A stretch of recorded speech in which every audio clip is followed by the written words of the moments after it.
అందరికీ నమస్కారం. ఈరోజు మనం డిజిటల్ ఆస్తుల ప్రపంచంలోకి కొంచెం లోతుగా వెళ్దాం. ఇక్కడ మనం ఎప్పుడూ చూసే టోకెన్లకు కాస్త భిన్నమైన ఒక టోకెన్ గురించి మాట్లాడుకోబోతున్నాం. అంటే కేవలం హైప్ మీద కాకుండా నిజమైన వాణిజ్యం అంటే రియల్ కామర్స్ మీద నిర్మించిన టోకెన్ ఇది. ఇంతకీ ఏంటి దీని కథ చూద్దాం రండి.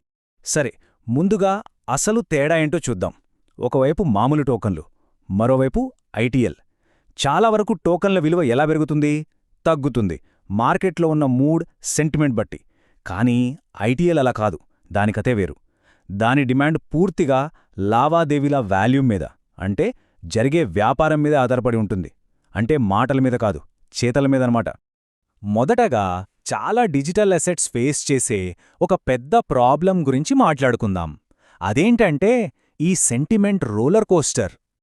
చూడండి, చాలా టోకెన్ల విలువ మార్కెట్ మూడ్ని బట్టి పైకి కిందకి ఆడుతూ ఉంటుంది. అచ్చం రోలర్ కోస్టర్లాగే. ఏదైనా మంచి వార్తొచ్చిందంటే చాలు, ధరలు అమాంతం ఆకాశంలోకి వెళ్తాయి. అదే ఏదైనా చిన్న నెగటివ్ న్యూస్ వస్తే చాలు, అంతే వేగంగా కిందకి పడిపోతాయి. ఈ అస్థిరత్వం, ఈ వొలాటాలిటీ అనేది డిజిటల్ అసెట్స్ ప్రపంచంలో ఒక పెద్ద ఛాలెంజ్ కదా. సరే, ఈ ప్రాబ్లంకి సొల్యూషన్ ఏంటి? ఇక్కడే ఐటీఎల్ ఒక కొత్త ఫార్ములాతో మన ముందుకొస్తుంది. మార్కెట్ సెంటిమెంట్తో సంబంధం లేకుండా ఒక స్థిరమైన మోడల్ని ఎలా అందిస్తుందో చూద్దాం. ఈ ఒక్క వాక్యం చాలు ఎస్ఐటీఎల్ వెనుకున్న మొత్తం ఐడియాని అర్థం చేసుకోవడానికే. ఎస్ఐటీఎల్ డిమాండ్ సెంటిమెంట్తో నడపబడదు, అది లావాదేవీల పరిమాణంతో నడపబడుతుంది. సింపుల్గా చెప్పాలంటే దీని విలువ జనం ఏమనుకుంటున్నారు అనే దానిమీద కాదు, నెట్వర్క్లో అసలు ఎంత వ్యాపారం జరుగుతోంది అనే దానిమీద ఆధారపడి ఉంటుంది. ఇది చాలా చాలా కీలకమైన తేడా. అయితే ఇదంతా బానే ఉంది, కానీ అసలిది ఎలా పనిచేస్తుంది? దీని వెనకున్న టెక్నాలజీ ఏంటి? ఆ ఎకనామిక్ ఇంజిన్ లోపలికెళ్ళి చూద్దాం పదండి.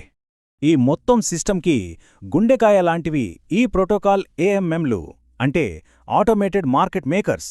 సింపుల్గా ఇవి ట్రేడింగ్ని ఆటోమేట్ చేసే స్మార్ట్ కాంట్రాక్ట్లు.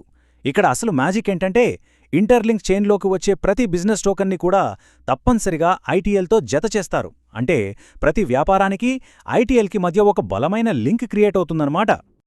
ఈ ప్రాసెస్ ఎలా జరుగుతుందో స్టెప్ బై స్టెప్ చూద్దాం.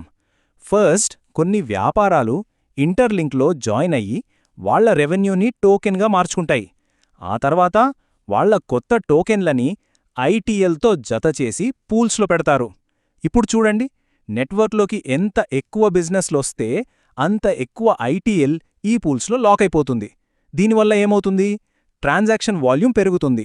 ఆ పెరిగిన విలువ ప్రత్యేకమైన వాల్యూ క్యాప్చర్ మెకానిజం ద్వారా నేరుగా ఐటీఎల్కి వెళ్తుంది. అంతా ఒక చైన్ రియాక్షన్ లాగా అనమాట. ఓకే, ఈ ఎకనామిక్ ఇంజిన్ వల్ల వచ్చే రిజల్ట్స్ ఎలా ఉంటాయో చూద్దాం. ఇది చాలా డైరెక్ట్, ఇంకా చెప్పాలంటే మనం ముందుగానే ఊహించగలిగేలా ఉంటుంది. చాలా టోకెన్లలో మనం చూసే ఒక పెద్ద ప్రమాదం డెత్ స్పైరల్.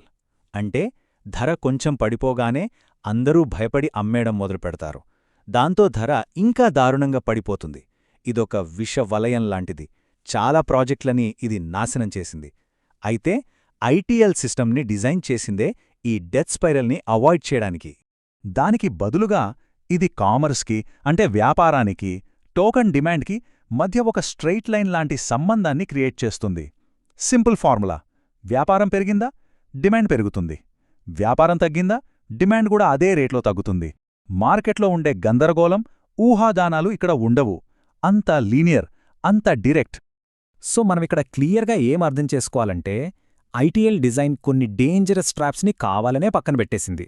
ఇక్కడ ఎలాంటి లెవరేజ్ ఉండదు, డెత్ స్పైరల్ రిస్క్ లేదు, అలాగే ధరల్ని ఆర్టిఫిషియల్గా పెంచి తగ్గించే స్పెక్యులేటివ్ ఫీడ్బ్యాక్ లూప్లు కూడా లేవు. అందుకే ఇది చాలా స్టేబుల్గా ఉంటుంది. సరే, అసలొక టోకెన్ని ఈ విధంగా, అంటే హైప్ మీద కాకుండా ఫండమెంటల్స్ మీద కట్టడం వెనుకున్న ఫిలాసఫీ ఏంటో చూద్దాం. ఇక్కడ మనం టోకెన్ డిజైన్లో రెండు వేర్వేరు ఫిలాసఫీలను చూడొచ్చు. ఒకవైపు బుల్ మార్కెట్ని క్యాష్ చేసుకోవడానికి హైప్ మీద కట్టిన టోకెన్లు, వాటి లక్ష్యం స్పెక్యులేషన్. మరోవైపు ఐటీఎల్ లాంటివి, వీటి ఒక రియల్ ఎకానమీకి సెటిల్మెంట్ బ్యాక్బోన్గా, అంటే వెన్నెముకలా పనిచేయడానికి డిజైన్ చేశారు. దీని పునాది ఆర్థిక ఫండమెంటల్స్, వాణిజ్యాన్ని సులభతరం చేయడమే దీని లక్ష్యం. అందుకే అంటారు, హైప్ మీద కాకుండా ఎకనామిక్ ఫండమెంటల్స్ మీద ఒక టోకెన్ను నిర్మించడమంటే ఇదే. ఈ ఒక్క మాట చాలు మొత్తం కథను అర్థం చేసుకోవడానికి. ఇది ఊహాగానాల కోసం తయారుచేసిన వెహికల్ కాదు, ఇది అసలైన ఆర్థిక కార్యకలాపాలకు పునాది. చివరగా ఒక ప్రశ్నతో ముగిద్దాం. ఒకవేళ భవిష్యత్ డిజిటల్ ఎకానమీలు ఊహాగానాల మీద కాకుండా నిజమైన ఉపయోగం అంటే యుటిలిటీ మీద నిర్మిస్తే ఎలా ఉంటుంది? ఆ భవిష్యత్తు ఎలా ఉంటుందో ఒక్కసారి ఆలోచిస్తే చాలా ఆసక్తికరంగా ఉంటుంది కదా.